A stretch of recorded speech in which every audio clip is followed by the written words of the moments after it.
Hello! Ito po muli si Nanette ng Net Cooking. Ngayong araw na ito ay gagawa po tayo ng checkerboard cookies at ito po ang ating mga kailangan o gagamitin. Meron po tayo ditong all-purpose flour, then butter, granulated sugar, eggs, cocoa powder, vanilla extract, then salt. Ito po lamang ang ating mga kakailanganin o gagamitin sa paggawa sa ating checkerboard cookies. Okay, umpisahan na po natin. Ngayon po ang gagawin natin dito sa isang bowl, nilagay natin yung ating butter. Kailangan lang yung butter room temperature para madali siyang i-cream. Okay? So i-cream muna natin itong butter natin.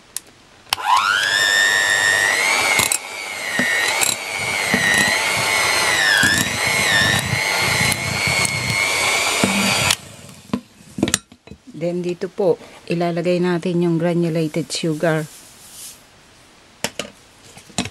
Then i-beat natin hanggang sa mag-combine yung butter at saka yung sugar.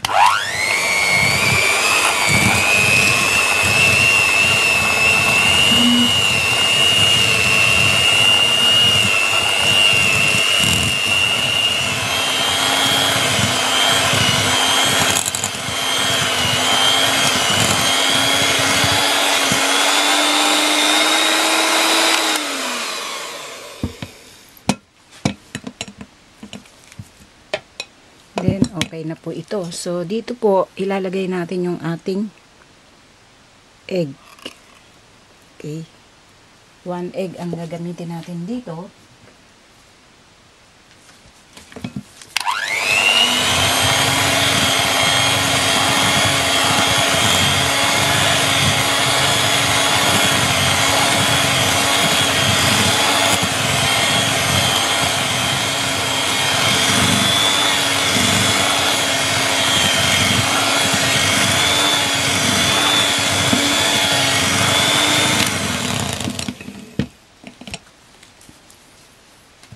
Then, dito po, lagyan po natin ng 1 teaspoon of vanilla extract.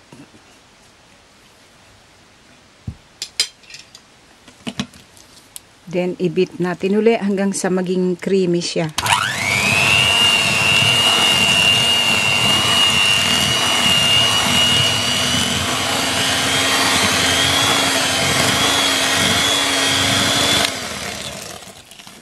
Okay, so nag-fluffy na itong ating mixture. Then ngayon, meron po tayo dito yung all-purpose flour. So sifted na ito, nasala na natin. Lagyan po natin ng salt. Then i-mix natin ng wire whisk. Then ito po ihahalo natin dito. So, paunti-unti. Then, dito po, gamit tayo ng rubber spatula. Then, imimix natin lahat ito hanggang sa mag-combine siya lahat.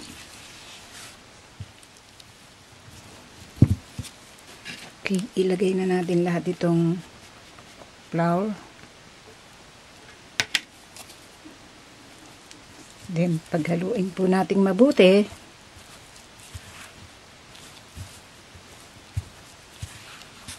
Hanggang sa mag-combine siyang lahat.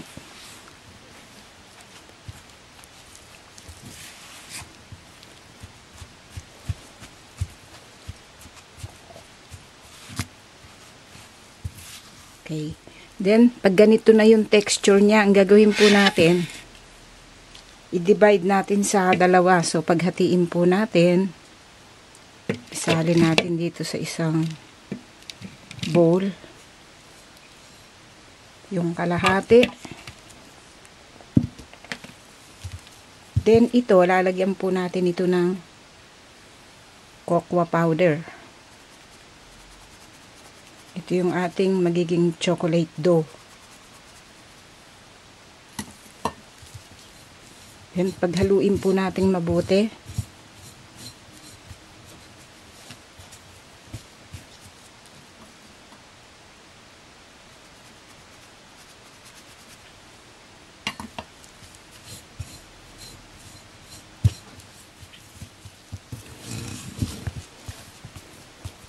Okay din ngayon, okay na po itong ating cocoa dough.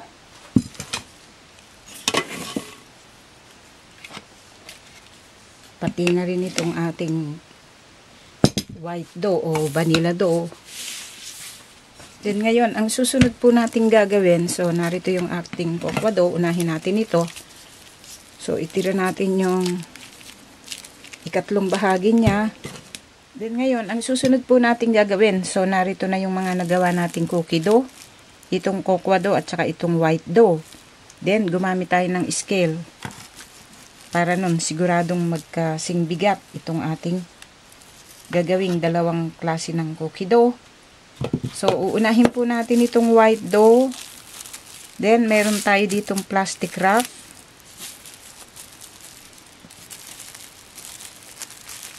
Then, gagawa po tayo ng isang rectangle.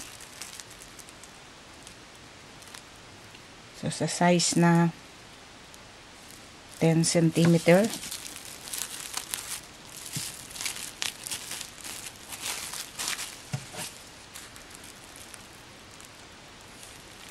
At nasa 15 cm ang haba niya.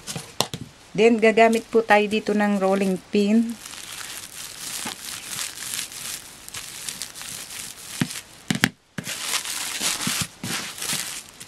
I-distribute lang natin ito sa kabuuan nitong plastic wrap.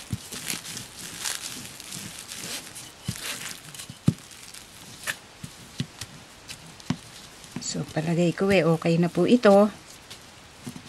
Kailangan kasi maging pantay yung thickness niya.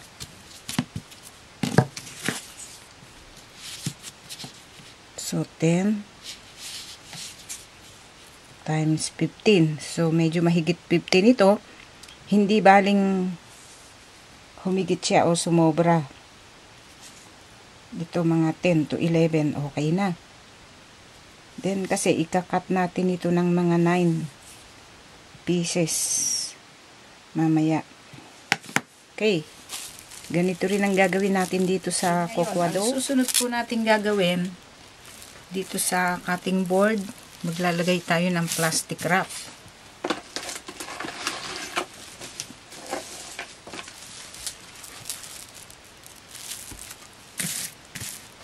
Then dito, narito po yung natira nating cocoa dough. Then ang gagawin natin, i-flatten natin ito. Then, gamit po natin na rolling pin. So, i-flatten po natin ito.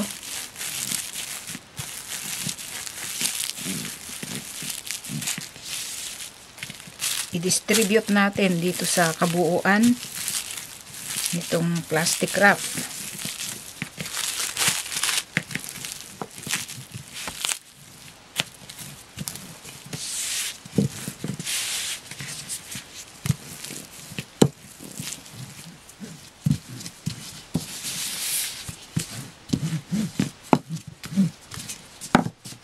So, palagay ko okay na po ito.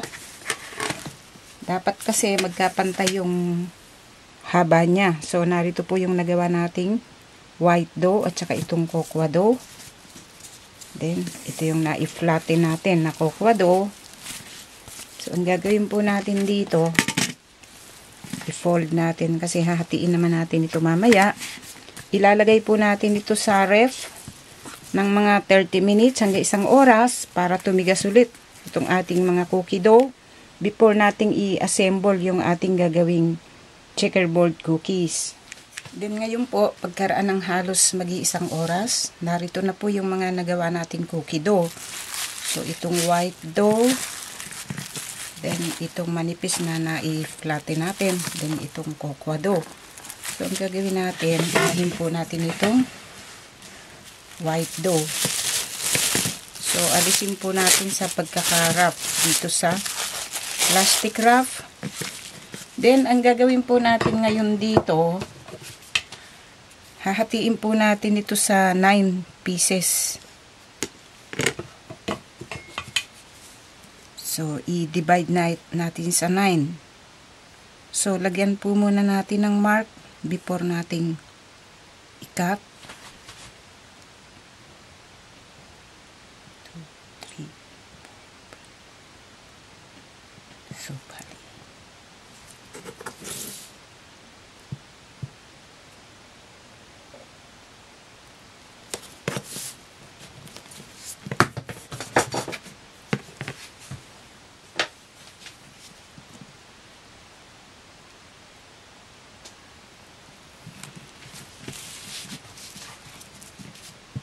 Okay, 2, 4, 6, 8, 9.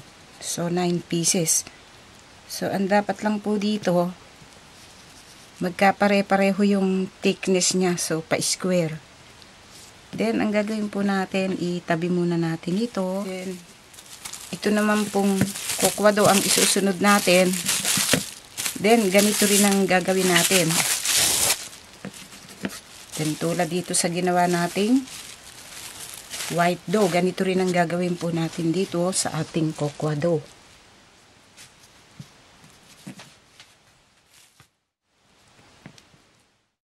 Ang gagawin po natin dito, so itabi muna natin ito.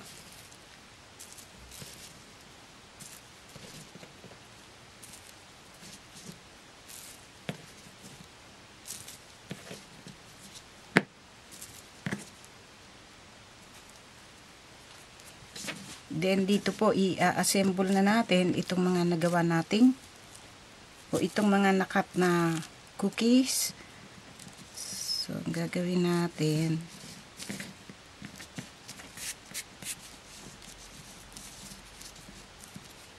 pagsasalit-salitin lang po natin ito.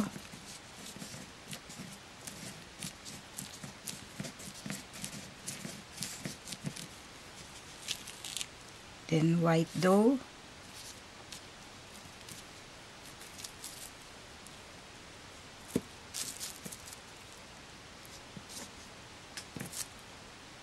Chocolate dough.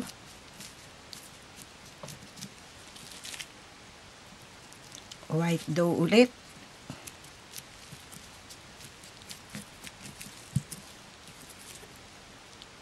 Cocoa dough.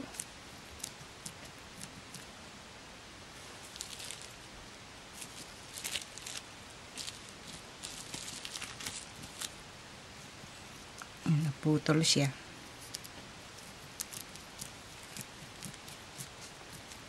White dough. Then, cocoa dough ulit. Okay, nakapag-layer po tayo ng 3.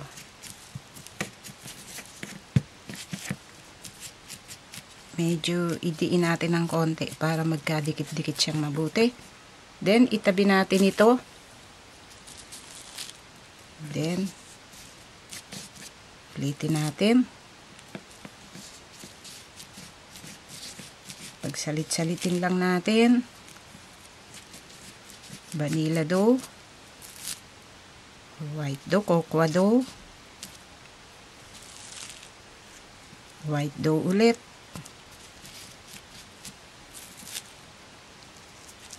Cocoa dough ulit. White dough ulit. Then, cocoa dough.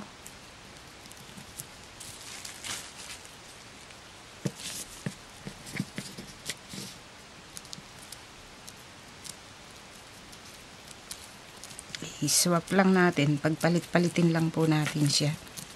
Yan, salit-salit lang. Okay?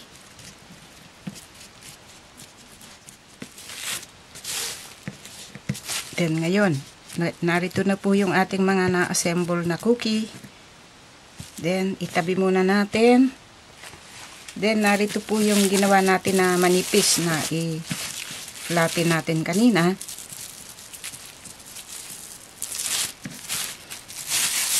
Alisin natin dito sa, so nahati na siya.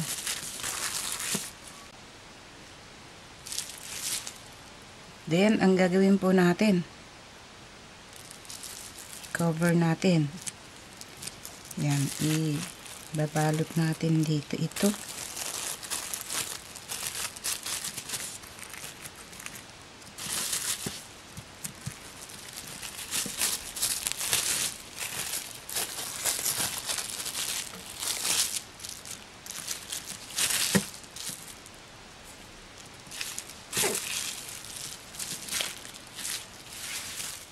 Then, ito namang isa.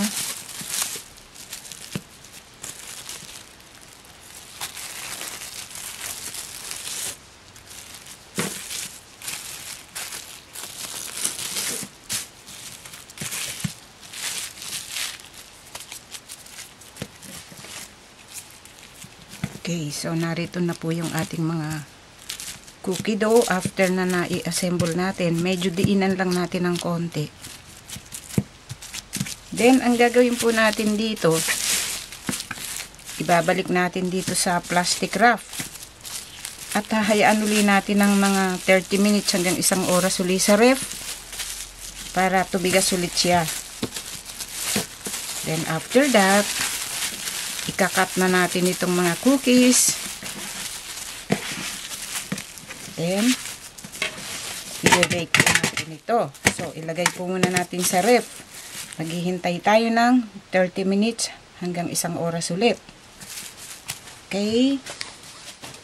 Then, ngayon po, pagkaraan ng halos, mag-1 oras. Narito na yung ating mga inassemble na cookie. So, ang gagawin po natin,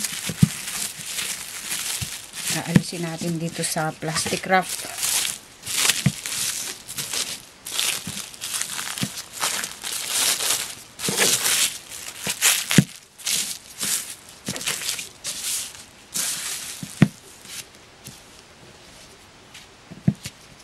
Then, ito po, ikakat natin.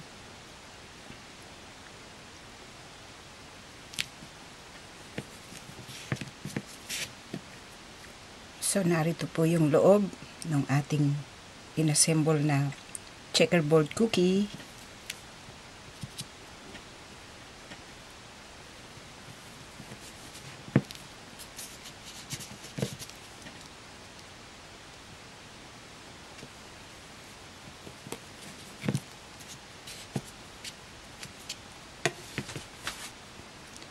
Mas maganda siguro itong scraper lang gamitin natin.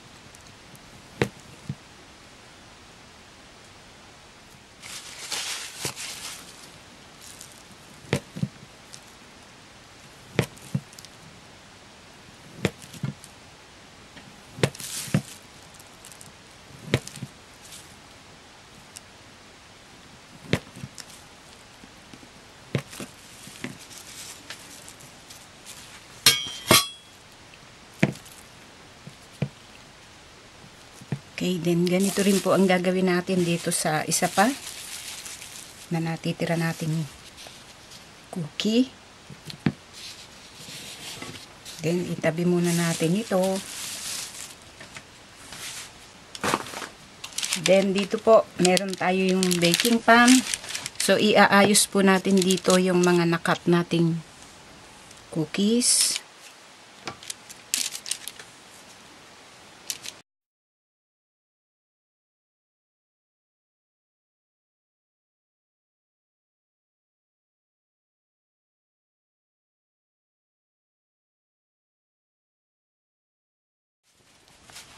Then ngayon po, narito na yung ating mga cookies after na naikat natin at naiayos dito sa baking pan. So, ang gagawin po natin, kailangan lang na painit na natin yung oven sa 180 Celsius. So, bali 350 Fahrenheit. So, ibe-bake po natin ito 10 to 12 minutes. Okay?